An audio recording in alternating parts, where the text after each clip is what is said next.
Okay, we got our keyword research out of the way. We got our domain name picked, and now it's time to find a nice long-term house for our blog.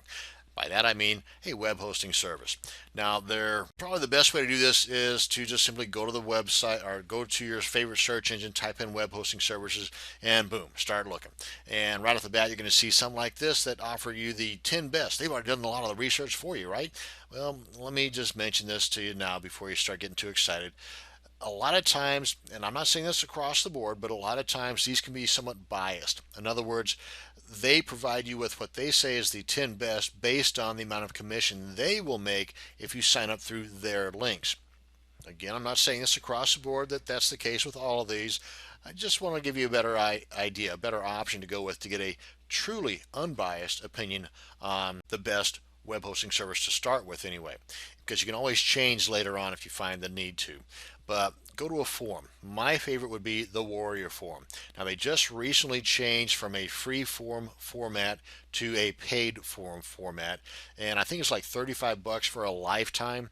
Maybe it's cheaper, 30 bucks, whatever, but it's well worth it. Now, you can go there and do some looking for free. It doesn't cost anything to do any looking, but you can, I think it's at the point in which you want to type in a thread or to start a question, that's when you're going to have to actually be a member. And believe me, it'll probably be the best 30 bucks you spend ever. So sign up for Warrior Forum right off the bat. And then whether you do or not, using the forum idea, be it the Warrior Forum, Digital Point Forum, I Am for Newbies Forum, fantastic, especially if you're just starting off. There's a wealth of information here. Mike Mertz, this guy knows his stuff. So they got a wealth of information here.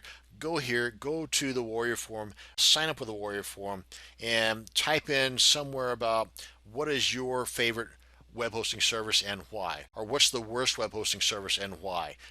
Get a well-rounded view from folks as to why they use the web hosting service that they use and so on.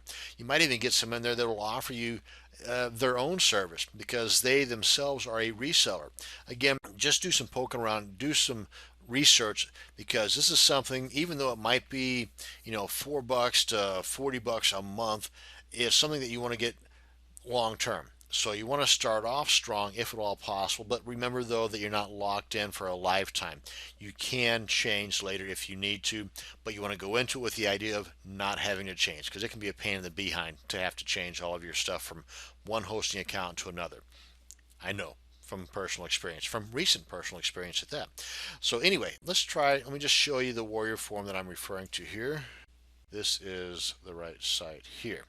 And there is just so much information in here that it just boggles the mind. Come on in here, go to what is it, whatever form it would be in here. Not the special offers, but maybe this one here, discussion forum, and just type in there. And you might even just do a search for web hosting services and find a bazillion of them in there. So that's how you can get an unbiased opinion. Let's head on over to HostGator, and this pretty much holds true for a lot of them that have various types of services that they provide within their particular company. HostGator being the one I'm referring to right now. They've got a typical plain Jane hosting account where it's a shared hosting. In other words, this one computer, this one server right here, you and maybe 500 other people have websites on there. And you might have several websites on your account. So all under the one domain name. And again, that's a little beyond the scope of this video, but just let it be known though that there could be a whole lot of stuff going on right here between you and the others that are sharing that account. And then you have the reseller account, which is basically allowing you the opportunity to resell this service. So if you're into marketing and you've got a little bit of online experience under your belt, then this would be a great way to go, because you're able to recoup your expenses and even make a profit just from hosting other people's accounts. Now, with that comes certain managerial duties that goes beyond the scope of this video as well, but I just want to let you know though that with this added ability to make a buck is the added expense too. This was 25 bucks a month versus the 5 bucks a month here. Then from there, another jump up is a dedicated, whereas in this case, you can see the expense there. You're not sharing it with anybody else. This one computer is yours. But along with that comes some additional experience required by you to that just is not required here. But at this point, whenever you're at this level of online marketing or online sales, then you're going to have that experience. So it's not that big of a deal when you get to that point. But there's a lot of cool stuff you can get with this, depending upon the term of your agreement with them, whether it's 1 year, 3 years, would depend on the amount of the monthly expense. So there might be some up here, like it says, for $4.95. You might have to lock into a 3-year term to get that. But there are other services out there like Host Monster, for example, that provides you with a free domain. So in addition to the one you already purchased, you'll just have a second domain.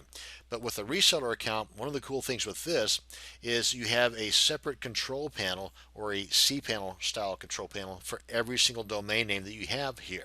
Now, just starting off, you're only going to have the one domain, but again, whenever you get to this point, a reseller account might be better for you, whether you're reselling it or not, just simply because of the fact you have the ability to get a separate cPanel control panel for each domain name that you have.